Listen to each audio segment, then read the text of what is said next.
One of the most overlooked components of running paid ads is how you treat your leads. And not only how you treat them on the marketing front with the marketing material that they do see, but also on the sales process side. And after auditing probably 4 or 5 businesses this past week, this is the number one problem that I saw by far with agencies I've spoken to, with operators I've spoken to, with business owners and offer owners, even when going deeper on some of the offers that we're currently running. One of the number one problems is how these business owners were treating their leads. And so in this video, we're gonna break down some of the most common problems I see amongst businesses, what the best organizations do, and how to do it too, how you can implement. So number one, what are the common problems? The number one problem I see across the board is selfishness. Inherent selfishness within the organization. And this, pardon my French, fucks you. This ruins you. You get a lead and you expect them to want to close immediately. You think, oh, because I have a super good VSL and a great call funnel and an amazing webinar, that they're just going to hand me money. And so what do? You treat them that way. You do selfish follow-up. Your sales calls are selfish. Your salespeople have selfish frame around the leads. Your texts are selfish. Even your marketing assets are selfish. The problem with this is nobody wants to convert when they get that. I want you to think about the last time you got a text on your phone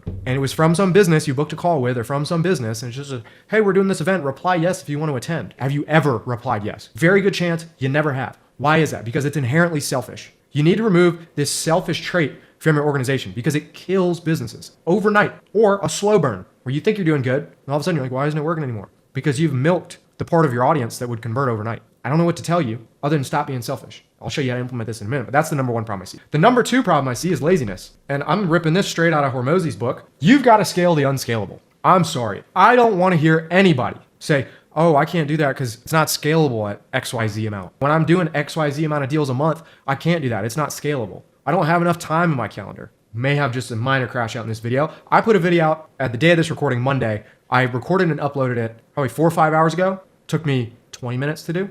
In between calls, it took me 20 minutes to record and upload a YouTube video. That's probably gonna be one of my highest performers I've had in a while. 20 minutes. You're telling me you don't have the time to follow up with your leads. It's not true. And even at the most scaled organizations, it's better to be inefficient because you will make more money that way. You have never received a text from anybody that felt super generic. Think about when somebody says happy birthday to you and you haven't talked to them in 6 years, or they only text you once a year on your birthday. I used to send those messages out because I thought I was being a good person, but then you realize, dude, you're just saying it to say it. That in and of itself is an inherently selfish behavior. You're like, oh, I'm gonna feel bad about myself if I don't say happy birthday. Bro, you don't catch up with this person at all. So just stop fucking saying it. Don't say shit because it means something to the other person. You cannot be lazy. It kills you. And those are really the only two. There is nothing that gets in your way more than laziness and selfish behavior. If all you did was look at everything you did and audit for those two things, you can go leave this video today and I guarantee you will make more money. I guarantee you. I encourage some of you to even try it and report back and then see what I say later. But if all you did was kill the laziness and kill the selfish behavior, you would crush. Now, what do all the best organizations do in treating their leads? And this is an extremely important concept. The way that every lead should be treated, especially inside of a high ticket business, is they should be white glove. That's got 6 fingers, supposed to be 5. They should be treated like they are the best thing since sliced bread. Wonder Bread ain't got shit on them. You've got to treat them with a white glove service. I see so many people that don't do this. Great example. I was talking to a closer today on a sales stand-up. And this org is in the middle of getting sales team revamped. Super bought in, but again, just needs a whole overhaul. And as I'm listening to this lady talk, it's entirely selfish dialect. Oh, these leads just aren't warm. They haven't consumed enough information. Okay, what information do they need to consume? Sales manager. I would never consume a fucking case study. Yeah, you would. You wanna know how? Do you wanna know how? If I articulated your exact situation to you and said at minute 22, this case study covers exactly that, I guarantee you'd watch it. Why? Not because I told you your exact situation, but it's because I dug so deep that I gave you something that actually resonated with you. You have got to be white glove in your service. You have got to be contextual in how you respond to leads. You have got to treat them like they are the best thing on earth, like they deserve all of this. Because the other thing too is it is a direct reflection of your organization. How are you going to serve these people if you can't even treat them well on the front end? You can't even give them a good experience whether they buy or not. How do you think they're going to be treated on the inside? Of course they don't trust you. Of course they don't want to buy. You're not even willing to put in minimal effort on the front end. How can they expect you to put in all the effort you're supposed to be receiving on the back end? It makes no sense. Your front end of your organization reflects the back end of your organization. If you look at my marketing material at the time of this recording, it's not the best. I got an organic profile on Instagram. I got a couple hundred subscribers. But if you go and dig through my funnel, like it's not good. And I guarantee I'm losing leads because of it. And so what am I doing?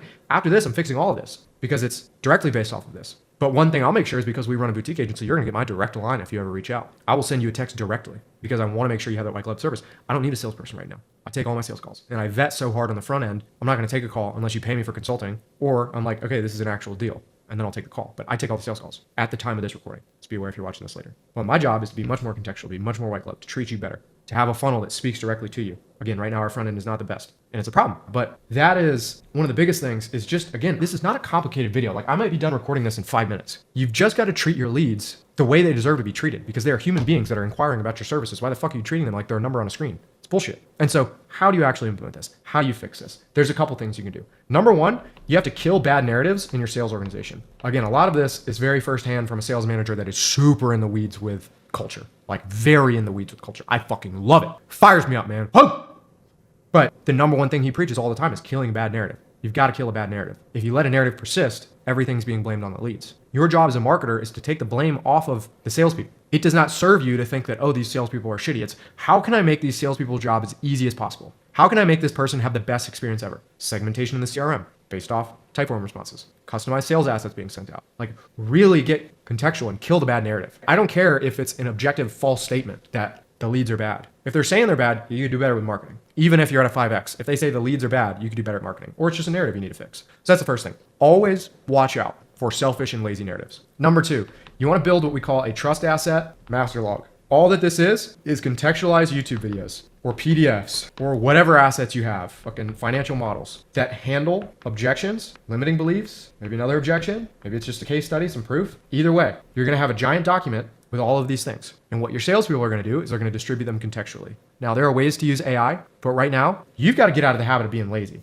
So you are not allowed to use AI. You've got to get your people to do the right thing. You got to get your people to send personalized messages. So being very forward thinking when it comes to that. The second part to this is blue text. Use platforms that help send blue text. Not sponsored by any, so I'm not saying it, but use platforms that send blue text. Buy your sales team iPhones. Very, very simple. You can export all the messaging data from your carrier. So you can still track what your salespeople are saying. Kind of like you can't. Don't gaslight yourself into thinking you can't track it because you bought them an iPhone. Bullshit. Figure it out. And the last thing is remove all language that says things like I or me. There are other words I can't think of off the top of my head, but read back your texts and think, are they contextual? Great example. Instead of your confirmation text saying, reply yes if you want more info, or reply yes to confirm so I know you're coming up. Fuck you, dude. Whereas if my opening text was, hey, saw you booked in. You have any questions before our call? That comes from a blue text from a real person. Think about how different that is. Treat your leads accordingly. Treat them with respect and treat them like human beings. The last thing I'll say that I personally have never been able to implement, I'm not going to say I know how this performs, but I learned this from Mr. Jeremy Haynes himself, is send selfie videos of your people. Hey, Mark, this is Zach over with Just Gale Consulting. Saw you booked in a call for XYZ time. I was curious, do you have any questions beforehand? I want to make sure we're really maximizing our time together so you can at least walk away and make some more money. So happy Money Monday. I'll talk to you soon. Think about how different that makes your sales conversation. So again, not a long video. I think the big things is you just need to kill this laziness and selfishness mindset and do what Hormozy says. Scale the unscalable. It's very simple. If you do that, you will win. So I hope this video helps, guys. If you do want to learn more about working with us, there's a link below. You can book calls, speak to myself and a member of the team. Like, comment, subscribe. See you in the next one.